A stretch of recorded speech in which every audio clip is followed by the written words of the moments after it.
சுவாமி, அடியாள் வேண்டுகோள் ஒன்று. தாங்கள் சிரத்தை விடுத்து என் விண்ணப்பத்திற்கு செவிசாய்க்க வேண்டும்.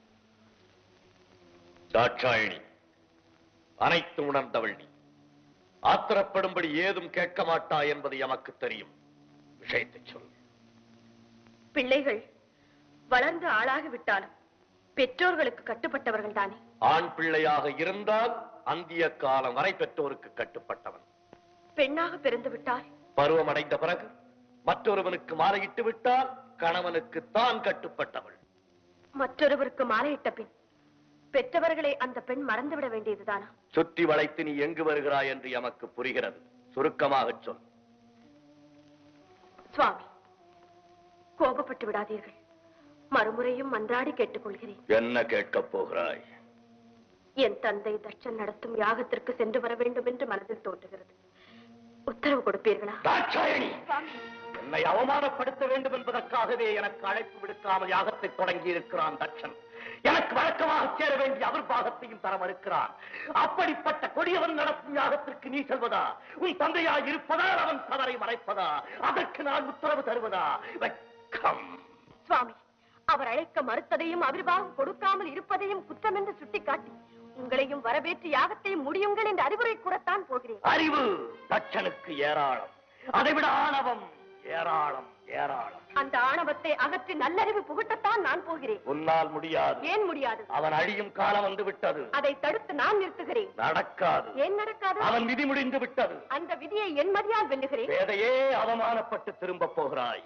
இல்லை, என் தந்தை ஈசனுக்கு விரோதி அல்ல என்ற அளவிற்கு அவர் மனதை மாற்றிவிட்டு வெற்றியுடன் திரும்பி வருகிறேன். தாட்சாயணி, ஒரு பெண்ணிற்கு பிறந்த வீடு சாஸ்வதமா அல்லது புகுந்த வீடு நிரந்தரமா? இதற்கு பதில் சொல்லிவிட்டு போ. பிறந்த வீட்டிற்கு பெருமையும் புகுந்த வீட்டிற்கு நற்பெயரும் தேடி தருவதுதான் பெண்ணின் கடமை. ஆனால் நீ கணவன் சொல்ல மீறி தந்தையை காண செல்லுகிறாய். என்ன செய்வது? பாசம் என்னை தூண்டுகிறது. வளர்த்த கொடுமை என் நெஞ்சத்தை வாட்டுகிறது. போவது உங்களுக்கு பிடிக்கவில்லை, போகாமல் இருக்க என்னால் முடியவில்லை. ஐயனே, பிறந்த வீட்டிற்கும் புகுந்த இடத்திற்கும் விரோதம் ஏற்பட்ட பிறகு பெண்ணாக பிறந்தவள் இருப்பதை விட இறப்பதே மேல். ஓ, தந்தையின் பாசம் என்னையும் மீறும் அளவுக்கு வந்து விட்டது. தவறுதான், என்னை மன்னியுங்கள். சென்று வர உத்தரவிடுங்கள். விதி உன்னிடமும் விளையாடுகிறது. சரி, போ. சுவாமி, போய் வா என்று சொல்லுங்களே. போ. கடைசி குடிமகனிலிருந்து உலகை காக்கும் ஈசன் குடும்பம் வரை பெண்ணாக பிறப்பது பெரும் தவறென்று நன்றாக புரிந்துவிட்டது. வருகிறேன். தலைமகனே, நீயே தவறு செய்து விட்டாய் என்று தாய்க்குலமே வருந்தும் அளவுக்கு ஒரு கேட்டை விளைவிக்கப் போகிறாய். ஓ,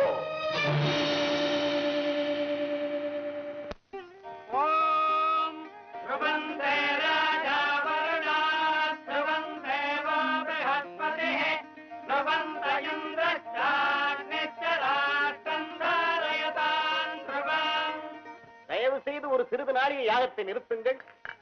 மன்னிக்கவும் மன்னா, மாபெரும் யாகத்தை துவக்கி இருக்கும் நீங்கள் மகத்தான புகழை அடையத்தான் போகிறீர்கள். இருப்பினும் குறைவின்றி அது நிறைவு பெற வேண்டும் என்பது என் ஆவல். அமைச்சரை, இந்த தட்சன் நடத்தும் யாகத்தில் எவருக்கும் எக்குறையும் இருக்காது, இருக்கவும் கூடாது. அப்படி இருந்தாலும் அதை என்னால் மன்னிக்கவும் முடியாது. அப்படியானால் தங்கள் மகளையும் ஈஸ்வரனையும் அழைக்காமல் இந்த யாகத்தை துவக்குவது உண்டாக்குகிறேன். எனக்கு எவரை அழைத்தாலும் அந்த ஈசனை மட்டும் அழைப்பதாக இல்லை. எனக்கு தெரியாமல் அவனை மணந்த தாட்சாயணியை என் மகளாக கருதப் போவதும் இல்லை. மருகன் என்ற முறையில் அழைக்காவிட்டாலும் மகேஸ்வரன் என்ற வகையில் அவருக்கு அளிக்க வேண்டிய அவிர்வாகத்தையாவது கொடுத்துவிட்டு துவைக்கினால்தானே யாகத்திற்கு பூர்ண பலன் கிடைக்கும். இளனை, பலனை பற்றிய கவலை எனக்கு இல்லை. பலனை அழைக்காமல் இந்த தட்சன் ஒருவன் தான் யாகத்தை நடத்தினான் என்று பலர் சொல்லி கேட்க வேண்டும். அத்துடன் பழிக்கு பழி தீர்க்க வேண்டும். எப்படி என்னை ஒதுக்கிவிட்டு என் மகளை திருமணம் செய்து கொண்டானோ அதே போல் அவனை ஒதுக்கிவிட்டு நான் யாகத்தை முடிப்பதுதான் அவனுக்கு அளிக்கும் தக்க தண்டனை. நடத்துங்கள் யாகத்தை. நிறுத்துங்கள் யாகத்தை. யாரது? அப்பா, இது என்ன அக்கிரமம்? அனைத்து உணர்ந்த தாங்களே அழைக்க வேண்டியவர்களை அழைக்காமல் யாகத்தை துவக்குவதா? என்னை மதிப்பவர்களை நான் அழைத்து விட்டேன். மதிக்க தவறியவர்களை எதிர்க்கவும் துணிந்து விட்டேன். வேண்டாமப்பா இந்த விபரீத எண்ணம். ஈசனை எதிர்க்கிறேன் என்று பேசுவதே தவறு.